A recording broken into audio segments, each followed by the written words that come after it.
تفتكر الكون اتخلق ازاي؟ من غير حرب ومن غير فوضى، بفكرة وكلمة. أهلا بك في منفيس عند بتاح. بتاح هو عقل الكون وصانعه. هنا البداية كانت هادية، القلب يفكر واللسان ينطق فالشيء يظهر، الفكرة تولد الاسم والاسم يخرج الوجود للنور. بكده تكونت السماء والأرض والمية والهواء. وبكلمة من بتاح اتحددت أماكن الآلهة والناس والمدن والمعابد. كل حاجة اتسمت فخدت شكلها ومكانها. بتاح ما اشتغلش لوحده، معه 3 قوى تقوم بتثبيت الخلق. سيا ويمثل الفهم والإدراك، حو ويمثل النطق السلطاني المؤثر، حكا ويمثل القوة اللي بتخلي الكلمة فعالة. قلب بيفكر، لسان بينطق، وفعل بيتحقق. عشان كده شافوه إله الصناع والبنايين، بيرسم، يقيس، ينفذ.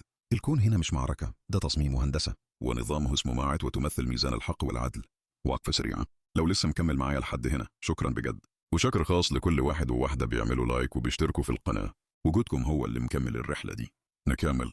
فكرة منفيس مش حكاية قديمة وبس، هي معنى للحياة اليومية. لما تفكر صح وتسمي الحاجات صح بتخلق ترتيب في عالمك، زي ما بتاع خلق ترتيب للكون. الخلاصة، منفيس قالت لنا إن الكون اتصمم فكرة وتحقق كلمة، قلب، لسان، وجود، ومن هنا بدأ كل شيء. دلوقتي دوركم، إيه رأيكم في أسطورة الخلق دي؟ ومن وجهة نظركم إيه أكتر ديانة حالية شايفينها قريبة من فكرة الخلق بالكلمة والفكر؟ اكتبوا رأيكم في التعليقات، وما تنسوش اللايك والاشتراك علشان نكمل رحلتنا للحلقة الجاية عن سر آمون الخفي في طيبة.